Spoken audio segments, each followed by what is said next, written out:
감사합니다. 우리 하나님께 다시 한번 영광의 박수 올려드립니다. 할렐루야. 감사합니다. 오늘 찬양 소리가 아주 우렁찼던 것 같아요. 그 어느 때보다도 아주 뒤에서 듣는데 아주 신금이 팍 울리고 아주 찬양에 힘이 있었던 것 같습니다. 감사합니다.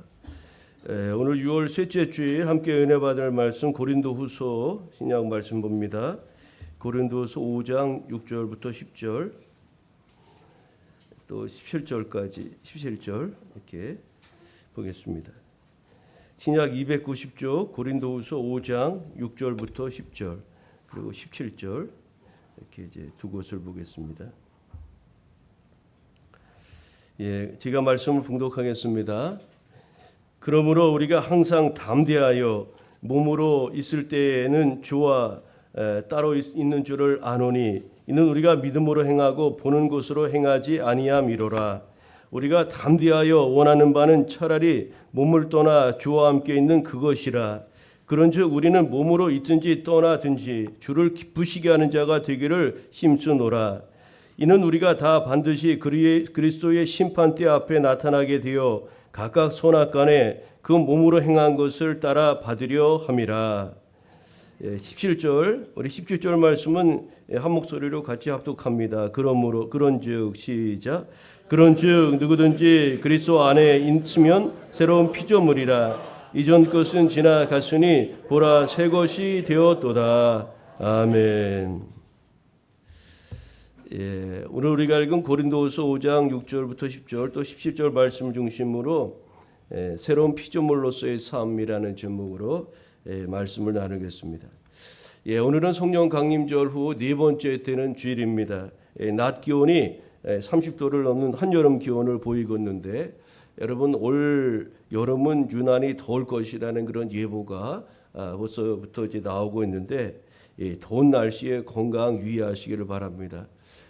제가 이제 2주 전에 미국 갔다 왔는데 미국 LA 라스베가스 일 때는 낮 기온이 40도를 넘고 그렇게 되더라고요. 그래서 미리 저는 이렇게 연단을 받고 와서 조금 32도 정도는 아주 견딜만 하더라고요. 지난 주 중에 우리 함께 갔다 오신 목사님 5분들과 모임을 가졌어요. 해단식을 했거든요. 그래서 모여서 이런저런 이야기를 나누었습니다. 이번 여정에서 가장 기억에 나고 생각이 나는 것이 무엇입니까? 한 가지씩 이야기해 보세요. 이제 서로 이런저런 이제 식사하고 또 차 마시면서 이야기를 했습니다. 그래서 어떤 분은 뭐 라스베가스가 괜찮았다느니, 어떤 사람은 뭐 그랜드 캐년이 좋았느니, 또 우리가 이제 갔던 여정의 곳곳에 대해서 이야기를 나눴습니다. 그래서 대부분 이제 그 이야기에 공감을 했어요. 그래서 좋았죠. 맞아, 거기도 뭐 있었어요. 한국에 그런 곳, 그 봉우리 하나만 있어도 우리나라는 관광지가 될 텐데, 여러분 그랜드 캐년이라는 그 계곡이 그 협곡이 얼마나 기냐 하면은 이쪽에서 저쪽까지 폭이 20km래요. 20km. 그러니까 계곡 폭이 20km니 얼마나 큽니까? 20km면 40미 되는 거 아니면 50미 되는 거죠. 50미가 되는 그 길이고 그 깊이가 1.6km래요. 제일 깊은 데가. 그러니까 16,000m니까 절벽에 그래서 매년 거기 관광지라든가 또 이렇게 유튜버들이 멋진 사진 절벽에서 사진 찍다가 죽기도 하고 그런 일들이 아주 많이 일어난다고 하는데 제일 깊은 곳이 1.6km가 되니까 얼마나 그 협곡이 깊은 겁니까? 근데 그게 콜로라도 강인데 그 콜로라도 강이 뭐 이렇게 우리가 보통 지리학에서 배운 것처럼 그것이 급류를 통해서 협곡이 생기고 그렇다 그러는데 여러분 콜로라도 강물은 아주 바닥에 소 오줌는 것처럼 아주 깔려 있어요. 그러니까 그 물로다 그 협곡이 만들어졌다는 그 과학적 그 교내는 부합하지가 않는다는 거죠. 그래서 그런 것은 이제 지질학자들이나 학자들이 설명할 수가 없는 그런 상황이라는 이야기를 하더라고요. 여러분들도 이제 기회가 되면 한번 가보실 분들은 보시고 또 우리가 요즘은 뭐 인터넷 영상으로도 너무나 잘 되어 있어서 이렇게 사진으로나 동영상을 이제 볼 수가 있는데 여러 곳곳을 이야기했어요. 그러다가 어떤 이야기를 나눴느냐 하면 뭐 이게 자연 현상, 뭐 좋은 거, 멋진 풍경 그런 거 이야기하다가 어느 목사님이 이런 이야기를 하셨어요. 그래도 저는 한 가지 기억나는 게 있는데, 그 유명한 해변가를 우리가 이제 갔었는데, 그 해변가에 많은 사람들이 해수욕을 하고 바닷가 카페에서 차를 마시고 음식을 마시는데, 그곳에서 피켓을 들고, 우리가 사진을 찍어 왔는데, 피켓을 들고 회개하라 천국이 가까이 왔느니라, 그렇게 복음 전하는 일련의 이렇게 복음 전파자들이 그곳에 있었습니다. 아주 너무나 유명한 그런 이제 큰 해수욕장, 끝이 보이지 않는 해수욕장 그에서 거기를 찾는 사람들에게 회개하십시오, 리펜트, 회개하십시오, 하나님이 회개하고 하나님께로 돌아오십시오, 그 피켓을 들고 땀을 흘리면서 복음 전하는 그 사람들에 대한 이야기도 우리가 언급이 되었고, 정말 우리가 목회자지만 우리나라 이쪽에 그 전철에서 예수 천당 불신지요 그렇게 외치면서 그렇게 복음 전했던 우리 믿음의 순진들이 있었는데, 아직도 이 미국 땅에 이렇게 복음 전하는 그 소수의 사람들이, 그 시대 그리스도인들이 있다는 것을 보면서 우리가 많은 도전을 받았다는 그 이야기를 나누었습니다. 또 하나 나눈 이야기는 무엇이냐면 긍정면에 대한 이야기였습니다. 호텔에서 엘리베이터를 타고 이제 내려오는데, 그 호텔 안에서 외국인이 이런 이야기를 해줬어요. 우리가 짧은 영어지만 대충 알아들었는데, 오늘 좋은 날 되십시오. Have a good day. 용어가 오늘 좀 되는 것 같아요. Have a good day. Have a good day. 오늘 좋은 날 되시길 바랍니다. 이렇게 축복의 인사하는 것 아닙니까? 그러면서 하는 말이, 그분이 계속 이런 이야기를 했습니다. 내일은 더 좋을 겁니다. 내일은 더 좋을 겁니다. 모레는 더 좋을 겁니다. 그렇게 이제 그 축복의 인사를 같이 엘리베이터 탄 우리에게 하는 겁니다. 그래서 우리가 그 사람의 별명을 지어줬는데 긍정맨이라고 그렇게 지어줬습니다. 그래서 우리가 할 수 있는 게 뭐 있습니까, 목사들이? 그래서 God bless you, God bless you. 그렇게 해서 이제 축복하면서 거기서 인사를 이제 마치고 헤어졌는데, 여러분 정말로 우리가 만나는 사람, 또 우리가 어떤 하루하루를 어떻게 살아가야 될까? 오늘 덥죠? 오늘 한 날이 하나님이 함께 하심으로 좋은 날 될 것이고, 내일은 더 좋은 날이 될 줄로 믿습니다. 또 모레도 하나님이 우리와 함께 하시니 더 복되고 좋은 날이 될 줄로 믿고, 우리가 그렇게 믿음으로 나아가야 될 줄로 믿습니다. 우리 모두 예수 그리스도 안에서 긍정맨이 되시길 바랍니다. 한번 여러분도 엘리베이터에서 사람 만나면 고개 푹 숙이고, 저 인간 어디 사나 이렇게 뒷눈으로 이렇게 쳐다보지 말고, 오늘 좋은 일이 있을 겁니다. 내일은 더 좋을 겁니다. 모레는 더 좋을 겁니다. 이렇게 축복하며 여러분도 긍정맨 한번 되어보시기 바랍니다. 오늘 성령 강림은 네 번째 되는 주일인데, 오늘의 성서일과 주제는 성령으로 난 사람 하나님의 나라를 섬기다입니다. 그리스도 안에서 성령으로 말미암아 새로운 피조물이 된 사람은 이전의 삶에 붙들리지 않고 새로운 방식으로 자기의 삶의 길을 이제 걸어가는 것이죠. 그 걸음은 힘차고 자신이 있으며 죽음에도 흔들리지 않는 그런 담대함이라고 할 수가 있습니다. 사도행전 1장 8절에 보니까 오직 성령이 너에게 임하시면 권능을 받고 예루살렘과 온 유대와 사마리아와 땅 끝까지 이르러 내 증인이 되리라 하시니라 했습니다. 성령이 임하면, 성령의 임재가 임하면 우리가 권능을 받고 담대해진다는 거죠. 또 1장 13절을 보면 베드로와 요한이 담대하게 말함을 보고 유대인들이 놀랐다고 이야기합니다. 또 이어지는 1장 31절에 보면은 이제 초대교회 성도들이 이렇게 그 공회에 잡혀갔다가 이제 나오게 됩니다. 그리고 그들이 이제 담대하게 복음 전하게 달라고 기도하죠. 그때 31절에 이렇게 말합니다. 빌기를 다음에 모인 곳이 진동하더니 무리가 다 성령에 충만하여 담대히 하나님의 말씀을 전하니라 라고 말씀하였어요. 여러분, 초대교회 성도들이 오순절 성령 강림을 통해서 성령의 내주하심을 힘입고 새로운 피조물이 되었을 때 변화된 그들의 삶은 한마디로 담대함이었습니다. 담대함. 여러분, 성령으로 거듭난 성도의 특징이라면 한마디로 담대함이라고 할 수가 있습니다. 그리스도는 죽음 앞에서조차 담대할 수 있는 것은 고린도후서 4장 16절 말씀처럼 우리의 겉사람은 낡아지지만 우리의 속사람은 날로 새로워진다는 그런 확신이 있기 때문에 그렇습니다. 여기서 겉사람이란 우리의 육체를 가리키는 말이고, 인간의 육체는 나이가 들면 약해지고 또 이렇게 낡아져가는 것이 우리의 모습 아닙니까? 육을 입은 사람이 여러분 80이 되고 90이 되어서도 20, 30세가 그런 모습으로 살기를 원한다면 그건 어찌 보면 욕심이라고 볼 수밖에 없죠. 우리의 육체, 우리 겉사람은 후패하고 낡아지게 되어 있습니다. 그렇게 하나님으로 그렇게 만드셨다는 거예요. 그런데 이 겉사람이 육체를 말한다면 속사람은 무엇을 말할까요? 속사람이란 말씀과 성령으로 거듭난 영혼을 가리킨다고 하겠습니다. 바울의 육체는 나이가 들수록 약해졌지만 그렇지만 그의 속사람, 그의 영혼만큼은 날로 새로워져 갔다는 그런 고백인 것입니다. 그렇다면 우리의 속사람은 어떻게 날로 사도 바울처럼 날마다 새롭게 될 수 있을까요? 먼저 하나님의 말씀으로 우리는 새로워질 수가 있습니다. 히브리서 4장 12절에 보니까 하나님의 말씀은 살아있고 활력이 있어 좌우의 어떤 날성검보다도 예리하여 혼과 영과 및 관절과 골수를 찔러 쪼개기까지 하며 또 마음의 생각과 뜻을 판단한다고 말씀하였습니다. 여러분, 우리의 속사람은 하나님의 말씀으로 연단받아 날마다 새로워지게 된다는 것을 여러분 잊지 마시기를 바랍니다. 그래서 우리가 말씀 읽기와 묵상과 말씀을 가까이 하는 삶이야말로 우리의 속사람을 강건케 하는 비결이라는 것을 잊지 말아야 하겠습니다. 우리 강권사님하고 이제 수요 예배 제가 차량 운행하면서 이제 수원 법원 앞에까지 가니까 꽤 오랜 시간 이렇게 오가면서 이야기를 합니다.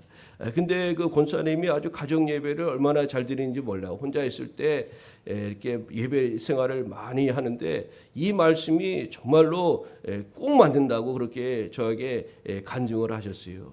우리가 이 겉사람은 늙어지지만 속사람은 날로 새롭다. 날마다 기도하고 말씀 가까이 하고 찬송하고 혼자 이렇게 그렇게 가정에서 하다 보니까 정말로 속사람이 이렇게 강건해지는 것을 느낀다. 이 말씀이 정말로 살아있다는 것을 느낀다고 그렇게 말씀하신 것을 들었는데요. 여러분, 우리가 속사람이 새로워지는 거 바로 하나님의 말씀으로 새롭게 된다는 거 잊지 마시기를 바랍니다. 우리의 속사람이 어떻게 날로 새로워질 수 있을까요? 기도로 또 우리 속사람이 새로워질 수 있어요. 시편 기자는 시편 51편 10절에서 이렇게 고백합니다. 하나님이여, 내 속에 정한 마음을 창조하시고 내 안에 정직한 영을 새롭게 하소서라고 기도하였습니다. 내 영을 새롭게 해달라고, 내 안에 정한 마음을 새롭게 창조해달라고 그렇게 기도하였습니다. 우리가 기도하면 성령께서 말할 수 없는 탄식으로 우리를 위해서 친히 간구하실 뿐만 아니라 우리의 기도를 도와주신다는 것을 여러분 잊지 마시기를 바랍니다. 기도를 통해서 하늘의 공기를 마시게 됨으로써 기도하는 영혼은 늘 새로워질 수 있다는 것을 기억하시고 기도함으로 우리의 속사람을 날로 새롭게 가꾸시기를 바랍니다. 또 우리의 속사람을 새롭게 하는 길이 무엇이 있을까요? 회개를 통해서 우리의 속사람이 새로워질 수가 있습니다. 회개란 무엇일까요? 회개란 지악의 낡은 옷을 벗어버리고 하나님이 지으신 거룩한 새 옷을 내 영혼에 입는 것이라고 할 수가 있는데요. 우리가 하나님께 연단받아 늘 회개하는 성도, 오늘 나 자신을 살펴보면 말씀의 거울에 비추어 나의 연약한 고문이 있음을 인정하며 회개하는 성도는 그 속사람이 날로 새로워질 수밖에 없는 겁니다. 여러분, 우리가 거울 보면 날마다 우리 여기 뭐 묻은 거 고치고 이렇게 깨끗해하고 거울 보면서 그렇게 하지 않습니까? 마찬가지로 회개는 우리의 심령을 살피는 것이라고 알 수가 있어요. 회개는 그 우리의 심령을 살펴보며 다듬고 새롭게 가꾸는 것이라고 할 수 있기에 우리는 회개를 통해서 우리의 속사람이 새로워질 수가 있는 겁니다. 말씀과 기도와 회개를 통해서 오늘 사도 바울이 자신을 향해서 고백하였던 것처럼 우리 겉사람은 약해지고 낡아지지만 속사람은 날로 새로워진다는 이 고백이 오늘 우리의 고백이 되어야 될 줄로 믿습니다. 여러분, 거듭난 영혼은 날이 갈수록 이처럼 새롭게 변화되어야 되는데 말씀과 기도 생활에 열심을 내고 우리가 조그만 죄라도 회개하며 성령을 쫓아 행함으로 우리의 속사람이 날로 새로워지게 되는 이런 성령 강림절기가 되어야 될 줄로 믿습니다. 여러분, 우리의 속사람이 성령 안에서 날로 새로진다는 그런 확신과 소망은 고난이 가득한 이 세상을 살지라도 그 고난에 주눅들지 않고 하나님의 구원이 완성되는 미래를 바라보며 담대하게 걸어갈 수 있는 그런 원동력이 되는 것입니다. 오늘 본문을 통해서 우리가 새로운 피조물로서 정말로 담대한 성도로서의 삶을 살아가야 되는데, 우리가 새로운 피조물로서 담대하게 살아가는 삶의 모습이 무엇인지를 가르쳐 주고 있는데요. 우리가 새로운 피조물로서 담대하게 살아가는 것이 무엇인지를 같이 나누고자 합니다. 첫 번째로 우리가 새로운 피조물로 살아가는 삶은 믿음으로 행하는 것이 되어야 합니다. 우리가 믿음으로 행할 때 담대한 성도의 삶을 이 땅 가운데 드러내게 되는 줄 믿습니다. 여러분, 바울은 우리가 육체를 입고 사는 동안 주님과 따로 있지만 그럼에도 불구하고 담대할 수 있다고 그렇게 말하면서 오늘 보면 7절에 보면 이는 우리가 믿음으로 행하고 보는 것으로 행하지 아니함이기 때문이라고 밝히고 있습니다. 여러분, 그렇다면 우리가 믿음으로 행한다는 것, 믿음으로 행하는 삶이란 구체적으로 무엇을 의미할까요? 제가 이제 주보에도 몇 가지 제목만 기록해 놨는데, 첫째로 예수님을 믿음의 눈으로 바라보는 것이라고 알 수가 있어요. 그것이 믿음으로 행하는 것입니다. 예수님을 믿음의 눈으로 바라보는 것. 이 믿음이야말로 기독교 신앙의 핵심이라고 할 수가 있습니다. 예수님은 부활 승천 이후에 우리 육신의 눈에는 보이지 않습니다. 여러분, 예수님 보이십니까? 예수님 안 보여요. 여러분, 예수님이 우리 눈에는 보이지 않아요. 그런데 우리는 그 주님을 바라봐야 되는데 어떤 눈으로 바라봐야 된다고요? 믿음의 눈으로 바라보아야 한다는 거예요. 지금 나와 함께 하시는 하나님, 또 하나님 저 보좌 우편에 계신 그 예수 그리스도 우리가 믿음의 눈으로 바라보고, 지금도 내 옆에서 역사하시는 성령님을 우리가 믿음의 눈으로 바라보고, 그래 믿음의 눈으로 바라보는 것이야말로 믿음으로 행하는 것 아니겠습니까? 두 번째로 믿음으로 행하는 삶이란 하늘의 영광을 믿음으로 보는 것이라고 알 수가 있어요. 여러분, 하늘의 영광이 분명히 있다는 것을 믿으시길 바랍니다. 바울은 고린도서 4장 18절에 이렇게 말씀합니다. 우리가 주목하는 것은 보이는 것이 아니요 보이지 않는 것이니 보이는 것은 잠깐이요 보이지 않는 것은 영원함이라고 말씀하였습니다. 우리가 이 땅을 살아가는 동안 우리 눈으로 보이는, 가시적으로 보이는 것은 유한한 것이요 아주 잠깐이라는 겁니다. 그런데 보이지 않는 것, 하늘의 영광과 하나님의 나라, 이런 것은 영원한 것이고 아주 엄청난 것이라는 것을 우리가 믿어야 된다는 겁니다. 비록 우리 눈에 보이지 않지만 하늘에 우리의 기업과 상급이 있다는 것을 믿는 것이 믿음으로 행하는 것임을 여러분 잊지 마시기를 바랍니다. 여러분, 그 이야기는 너무나 잘 아시죠? 빙하 이렇게 보면은 이 겉에 나온 것은 아주 자그마다는 거예요. 그런데 그 밑에 바닷물에 잠겨 있는 그 얼음 덩어리는 상상이 못할 정도로 엄청나게 크다는 거죠. 여러분, 그러니까 우리가 보이는 것이 전부가 아니라는 거예요. 우리는 하늘의 영광을 믿음으로 보고 나아가는 것, 그것이야말로 믿음으로 행하는 것이라는 것 우리가 꼭 기억해야 하겠습니다. 또 믿음으로 행한다는 것은 주님이 항상 우리를 보고 계심을 믿는 것입니다.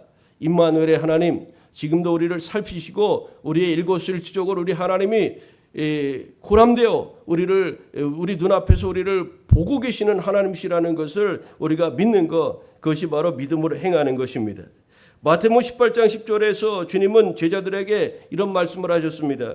삼가이 작은 자 중에 하나도 어신 여기지 말라. 너에게 말하노니 그들의 천사들이 하늘에 계신 내 아버지의 얼굴을 항상 비옵느니라고 하였습니다. 이 소자, 그에게 천사들이 있는데 그들의 천사들이 하늘에서 하나님 앞에서 계속해서 하나님을 비웠고 하나님께 말씀한다는 거예요. 우리 누구 권사가 누구 집사가 이 소자를 소홀히 했어요. 이 천사가 하나님께 그렇게 말씀드린다면 여러분 어떻게 되겠습니까? 우리는 주님이 보이지 않는다고 마음대로 행할 수가 없어요. 주님은 천사들을 통해서 우리의 일거수일투족을 항상 살피고 계신다는 것, 우리가 기억해야 되고요. 그래야 우리가 다른 사람이 보든지 않든지 주님과 이웃을 위해 올바로 살 수 있을 뿐만 아니라 환난과 시련 앞에서도 담대히 행할 수가 있는 것입니다. 하나님 우리를 항상 보고 계시다는 것을 믿고 나아가는 것, 이것이 믿음으로 행하는 것임을 기억해야 하겠습니다. 우리가 믿음으로 행하는 것은 예수 그리스도의 사랑을 믿고 사는 것이라고 알 수가 있어요. 우리 주님이 우리를 정말로 사랑하신다는 것을 분명히 확신해야 한다는 말씀입니다. 바울은 갈라디아서 2장 20절을 통해서 자신의 삶을 이렇게 규정했습니다. 내가 그리스도와 함께 십자가에 못 박혔나니 그런즉 이제는 내가 사는 것이 아니요 오직 내 안에 그리스도께서 사시는 것이라. 이제 내가 육체 가운데 사는 것은 나를 사랑하사 나를 위하여 자기 자신을 버리신 하나님의 아들을 믿는 믿음 안에서 사는 것이라고 하였습니다. 여러분, 사도 바울의 삶은 믿음 안에서의 삶이라는 겁니다. 예수 그리스도 안에서의 삶이라고 그렇게 규정하는 것 아닙니까? 어떤 환난과 고난이 닥쳐와도 주님이 나를 사랑하시며 보호하신다는 것을 믿는 것, 그것이 곧 믿음으로 행하는 것이라는 것을 여러분 잊지 마시기를 바랍니다. 나를 향한 우리 주님의 사랑은 로마서 8장에 있는 것처럼 세상 어떤 것으로도 끊을 수 없는 것이라는 것을 우리가 분명히 확신하고 믿고 나아가야 하겠습니다. 여러분, 우리 부모가 또 우리 남편 아내가 나를 사랑하지 않아도 사람은 그렇게 할 수 있을지 몰라도 하나님은 구원받은 자녀된 우리를 버리지 아니하고 하나님과 우리 사이에 있는 그 사랑의 관계는 어떤 것도 끊을 수 없다는 것을 우리는 분명히 기억해야 하겠습니다. 마지막으로 우리가 믿음으로 행한다는 것은 무엇이냐면 주님의 심판을 잊지 않고 사는 것임을 우리가 기억해야 하겠습니다. 바울은 오늘 본문 10절에서 이는 우리가 다 반드시 그리스도의 심판대 앞에 나타나게 되어 각각 선악간에 그 몸으로 행한 것을 따라 받으려 함이라고 하였습니다. 여러분, 주님의 심판이 있다는 것을 믿고 사는 성도만큼 참된 신앙생활을 할 수가 있는 것 아닙니까? 우리가 언제 하나님의 심판, 예수 그리스도의 심판대 앞에 서게 된다는 것을 분명히 믿는 사람은 우리의 신앙과 삶의 여정을 구별되게 그렇게 가꿀 수밖에 없는 겁니다. 그것을 망각하기 때문에 우리가 그런 것을 대충 살고 또 하나님의 사람답게 살지 못하는 것 아니겠습니까? 여러분, 성도로서 이 땅에서 우리의 삶은 믿음으로 사는 삶임을 잊지 마시기를 바랍니다. 예수 그리스도, 하늘의 영광, 그리스도의 사랑, 그리스도의 심판은 현세에서 육신의 눈으로는 볼 수 없는 것들이에요. 그러나 우리가 믿는 것은 공허한 것이 아니라 하나님의 약속이며 실제하는 것이기에 우리는 늘 믿음으로 행하여야 하는 것입니다. 믿음으로 행하는 삶이야말로 새로운 피조물이 된 성도의 담대할 수 있는 이유라는 것을 여러분 기억하시고 오늘 믿음으로 담대한 성도의 삶을 이뤄가는 주의 백성 우리 모두 되기를 소망합니다. 두 번째로 우리가 새로운 피조물로서 사는 방법, 또 담대한 그런 삶을 살아가는 것은 어떤 삶일까요? 주를 기쁘시게 하는 자가 되는 것이라고 알 수가 있습니다. 이런 바울은 8절을 통해서 담대하게 원하는 바가 그에게 있다고 밝혔는데요. 우리가 담대하게 원하는 바는 차라리 몸을 떠나 주와 함께 있는 그것이라. 여러분, 이 말이 엄청난 이야기 아닙니까? 사도 바울은요, 지금 육체의 몸을 벗어나서 죽어서 주와 함께 있는 것을 더 소망한다는 거예요. 여러분, 오늘 지금이라도 예배 중에라도 여러분 우리 몸이 떠나서 정말로 주와 함께 있는 거 여러분 지금 사모하고 계시는 분 계십니까? 여러분 뭐 자녀들 때문에 이것저것 때문에 이 땅에서 삶이 더 필요하다고 대부분 이제 말씀하실 텐데 사도 바울은 담대하게 원하는 바가 있었다는 겁니다. 그것은 지금 당장이라도 몸을 떠나서 죽어서 주와 함께 있는 것, 그것이 그가 정말로 바라는 바라고 이야기하고 있는 거예요. 바울은 살아있기보다 죽어서 주님과 함께 있기를 사모했습니다. 우리는 죽음을 초월하여 주님을 사모하는 바울의 마음을 읽을 수가 있는 것 아닙니까? 그렇다면 바울이 이렇게 죽음을 초월하여 주님과 함께 있기를 원한 이유가 있었는데 무엇 때문이었을까요? 첫 번째는 그의 사역과 삶이 너무나도 고단하였기 때문입니다. 사도 바울이 여러분, 그가 예수님 유대인으로 있다가 기독교인으로 개종해서 빛 가운데 우리 주님 만나고 완전한 새 사람 되지 않았습니까? 그리고 그는 한 번도 뒤돌아보지 아니하고 오직 표대를 향하여 하나님의 나라와 사역과 주님의 영광을 위해서 한평생을 달려온 그런 믿음의 사람 아닙니까? 복음을 전하고 사도의 직임을 수행하는 게 얼마나 힘이 들었는지 모릅니다. 고난을 끝내고 주님 품에서 안식을 누리고 싶은 마음이 사도 바울의 그런 육체를 갖고 있는 사도 바울의 마음속에 분명히 있었던 거죠. 이것이 지금 죽음을 초월하여 주님과 함께 있기를 원한 첫 번째 이유였다면, 또 다른 이유는 천국의 영광을 사도 바울이 분명히 체험하고 보았기 때문입니다. 바울은 천국의 신비를 일찍이 경험한 사람입니다. 삼층천의 신비를 체험하였고 영생의 삶이 있음을 깨달았기에 그는 죽음을 초월하여 주님과 함께 있기를 누구보다 그렇게 간절하게 원하였던 겁니다.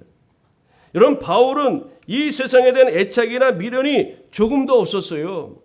다만 그가 이 세상에 사는 이유는 복음 전파의 사명을 수행하기 위함이었던 겁니다. 하나님이 그에게 맡겨주신 마지막 사역, 그거 감당하는 거, 그리고 주님 부르시면 주님께로 나아가는 것, 그것이 그의 삶의 그런 방향이고 목적이었던 겁니다. 여러분, 불신자들은 죽음을 두려워하며 오직 육신의 눈으로 보이는 것들만을 사모하죠. 그러나 성도는 죽음을 두려워하지 않는 겁니다. 여러분, 유럽의 동유럽이나 이렇게 가보면 이게 우리 로마서 히브리서 11장의 믿음의 선진들의 이야기와 같은 일들이, 순교에 대한 이야기들이 많이 나옵니다. 우리가 올해도 이제 제2차 국내 성지순례 이게 신안 쪽으로 이제 가게 되는데, 거기 문중경 전도사를 비롯해서 그쪽에 초기 우리 그 교인들이, 어느 교회는 60여 명의 교인들이 다 순교했습니다. 북한 군들에 의해서 다 순교하고 예수님 믿는 그 이유 때문에 다 순교당한 일들, 그런 것들이 이제 기록되어 있는데, 우리가 이제 그런 것을 보면서 우리가 이 시대에 어떻게 믿음을 지켜야 될 것인가를 다시 한번 생각해 보고자 하는데요. 여러분, 이 바울이 이 죽음을 초월하여 주님과 함께 있기를 원했는데, 바울은 이 세상에 대한 애착이나 미련이 조금도 없었어요. 다만 그의 복음 전파 사명, 그거 마지막 다 감당하면 주님 부르시면 그렇게 나아가겠더라고 그렇게 살았던 거죠. 여러분, 우리가 성도는 죽음을 두려워하지 않고 죽음을 초월하며 살아가는 존재가 성도인데요.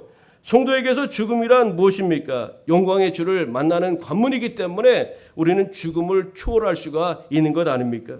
우리도 바울처럼 죽음을 초월하여 주님을 사모하며 나아가야 하겠습니다. 근데 여러분, 죽음을 초월하여 주와 함께 있기를 원하는 이들이 기억해야 될 것이 있다는 거죠. 그것이 무엇이냐면 바로 주님을 기쁘시게 해드려야 한다는 사실입니다. 오늘 9절에 보면 이렇게 말씀합니다. 그런즉 우리는 몸으로 있든지 떠나든지 주를 기쁘시게 하는 자가 되기를 힘쓰노라. 사도 바울은 이게 담대하게 믿음 안에 서서 주님을 기쁘시게 하는 자가 되기를 그렇게 사모하며 나아갔던 것을 알 수가 있습니다. 몸으로 있든지 떠나든지, 이 말은 무엇입니까? 살든지 죽든지 주를 기쁘시게 하는 자, 주님을 영화롭게 하는 자가 되기를 원한다는 그런 사도 바울의 그 신앙의 고백과 일맥상통하는 그런 말씀이기도 한 거죠. 여러분, 현세의 삶이든 부활의 삶이든 그리스도인들에게서 한 가지 소원은 바로 주님을 기쁘시게 하는 자가 되는 것 아니겠습니까? 우리가 살아도 주를 위하여 살고 죽어도 주를 위하여 살아야 된다는 사도 바울의 그 강력한 메시지를 우리는 잊지 말아야 하겠습니다. 믿음의 눈으로 보이지 않는 것에 소망을 두고 살아가는 사람은 그리스도의 심판대가 있음을 확신하게 되죠. 그런데 오늘 본문 10절 말씀을 보면 그 심판대는 우리가 함께, 누군가와 함께 서는 자리가 아니라 각각 손아간에 자신이 이제 홀로 심판을 받게 되는 자리라고 그렇게 말씀하고 있죠. 여러분, 10절에 이렇게 말씀합니다. 이는 우리가 다 반드시 그리스도의 심판대 앞에 나타나게 되어 각각 손아간에 그 몸으로 행한 것을 따라 받으려 함이라고 했습니다. 그런데 여러분, 여기 심판대의 이름을 뭐라고 이름 붙였죠? 그리스도의 심판대라고 소개하고 있는 것을 우리가 주목해 볼 필요가 있어요. 반드시 그리스도의 심판대 앞에 서게 된다는 겁니다. 하나님께서 이 모든 심판의 권세를 예수님께 위임하셨다는 것을 의미하는데, 그리스도의 심판대 앞에 각 사람이 손아간에 서서 이제 행하게 된다는데, 그 심판의 기준은 다시 말해 예수 그리스도의 심판대이기 때문에 예수님에 대한 태도와 밀접한 관련이 있다는 것을 우리가 알 수가 있는 겁니다. 즉 예수님을 믿고 예수님 중심으로 살았느냐 그렇지 않았느냐가 여기서 말하는 행위와 또한 심판의 기준이 된다는 것을 우리는 분명히 알아야 하겠습니다. 여러분, 우리는 이 시대를 새로운 피조물로서 담대하게 살아가야 되는데 그 담대하게 살아간다는 것은 바로 우리의 구세주가 되신 우리 주님을 살든지 죽든지 기쁘시게 드리는 그런 삶을 이 시대에 살아가는 것이야말로 구원받은 성도의 그런 담대한 삶의 모습이어야 된다는 것을 우리가 다시 한번 기억해야 하겠습니다. 오늘 이제 본문을 통해서 우리가 새로운 피조물 된 성도의 삶으로서 우리가 담대함을 이루어야 되는 그 방법이 있다면, 담대함으로 나아가는 길이 있다면 우리 주님의 사랑에 우리가 빠져야 한다는 겁니다. 우리 같이 해볼까요? 주님의 사랑에 빠져야 됩니다. 시작. 주님의 사랑에 빠져야 됩니다. 여러분, fall in love. 우리가 주님 사랑에 빠져야 됩니다. 하나님 사랑에 빠져들어야 됩니다. 우리가 그리스도의 사랑 안에 있을 때 담대한 삶을 가꿀 수가 있습니다.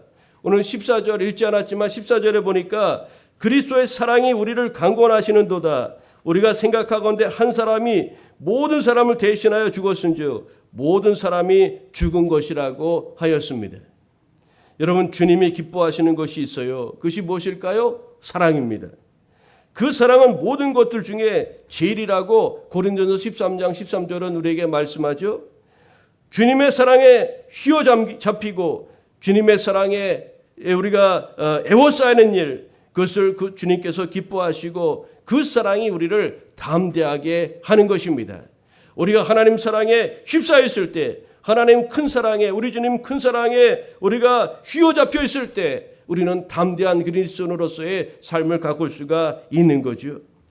주님은 당신이 품으신 사랑 때문에 우리 모두를 위해서 죽으셨고 그 결과 우리는 죄에 대해서는 완전히 죽고 새로운 피조물이 되어 화목하게 하는 직분으로의 짐을 짊어지고 담대하게 하나님 나라를 소망하며 살아가는 그런 그리스도인이 될 수가 있었던 것입니다. 여러분, 바울은 강권하시는 이 주님의 사랑 때문에 자기 중심적인 삶을 버리고 오직 하나님 중심적이고 이타적인 삶을 그렇게 가꿀 수가 있었던 것입니다. 그렇습니다. 우리는 강권하시는 주님의 사랑에 빠져 담대한 성도의 삶을 가꾸어 가야 될 줄로 믿습니다. 그렇다면 강권하시는 우리 주님의 사랑은 대체 어떤 사랑일까요? 첫째로 우리 주님의 강권하시는 사랑은 양보하시는 사랑이라고 할 수가 있어요. 하늘의 높은 보좌, 자존심을 다 내려놓고 인간으로 내려오신 참으로 양보하시는 그런 사랑, 아주 그 주님의 사랑이, 강권적인 사랑이 바로 이런 사랑으로 우리 가운데 오신 거죠. 강권하시는 주님의 사랑은 또 어떤 사랑일까요? 희생적인 사랑입니다. 죄인인 우리를 대신하여 고난받으시고 십자가에서 대속 희생당하신 그런 희생적인 사랑을 우리 주님의 강권적인 사랑이라 할 수 있습니다. 또 강권하시는 주님의 사랑은 어떤 사랑일까요? 우리에게 모든 것을 내어주는 사랑이라고 할 수가 있습니다. 그래서 사랑은 받는 것이 아니라 주는 것이라고 하였고 받는 것보다 주는 것이 더 복되다고 그렇게 말씀하지 않았습니까? 우리 주님은 우리를 의롭다 하여 주시고 성령을 주시고 천국 기업을 주신 우리에게 주는 사랑을 베푸셨고 그 강권하시는 주님의 사랑은 바로 이렇게 모든 것을 우리에게 주는 그런 사랑이었던 겁니다. 여러분, 또 강권하시는 주님의 사랑은 어떤 사랑일까요? 한순간 일시적인 사랑이 아니라 영원하신 사랑, 끊을 수 없는 사랑이라는 것을 우리는 잊지 말아야 하겠습니다. 여러분, 우리 그리스도인으로서 우리는 주님의 이와 같은 강권적인 사랑을 우리가 받아 누려야 하겠습니다. 주님의 사랑을 내 삶의 기반으로 삼아야 한다는 말씀입니다. 그 사랑을 갖고 하나님께 감사 예배를 드리고 그 사랑에 근거하여 우리에게 주신 교회 직분과 사명에 봉사해야 하겠습니다. 양보하시는 사랑, 희생적인 사랑, 주는 사랑, 영원하신 사랑, 이 주님의 사랑을 우리 삶의 기반으로 삼아 우리가 하나님의 사람으로 살아갈 때 우리는 담대한 그리스도인으로 구원받은 새로운 피조물로서의 그런 아름다운 삶을 살아가게 되는 것입니다. 주님의 이 엄청난 사랑이야말로 우리 신앙과 영혼의 원동력이 되는 것입니다. 예수 그리스도의 사랑을 삶의 기반으로 삼아 승리의 삶을 가꾸시는 우리 교우 여러분 되시기를 간절히 소망합니다. 이제 말씀의 결론을 맺고자 합니다. 우리는 예수 그리스도 안에서 5장 17절에 보니까 그리스도 안에서 새로운 피조물이 된 그런 존재입니다. 우리가 예수님 안에서 새로운 피조물이 되었기에 초대교회 성도들이 그러했던 것처럼 성령 안에서 새로운 하나님의 형상을 입은 사람이 된 것입니다. 그런 사람들은 이 세상을 살아갈 때 담대한 성도의 삶을 가꾸며 살아가야 되는데 그 삶은 다른 것이 아니라 믿음으로 행하는 삶이라고 하겠습니다. 그것은 다른 것이 아니라 우리 주님을 기쁘시게 하는 자가 되는 것이라고 할 수가 있겠습니다. 무엇보다도 우리가 새로운 피조물로서 담대한 삶을 살아가는 것은 우리 주님의 사랑에 풍덩 빠져서 그 사랑이 우리 삶의 기반이 되어서 그 안에서 우리 삶을 가꾸어 가는 것이라고 할 수가 있습니다. 그래야 할 때 우리는 담대한 새로운 피조물로서의 삶을 이 땅 가운데서 능히 이루며 나아가게 될 줄로 믿습니다. 그리고 우리 안에서 역사하시는 하나님의 영광을 우리 주변의 사람들과 이웃들이 바라보고 그들도 하나님을 찾게 될 줄로 믿습니다. 그런 놀라우신 은혜와 복을 누리게 되는 우리 교회 여러분 되시기를 우리 주님의 이름으로 축복합니다. 기도하겠습니다.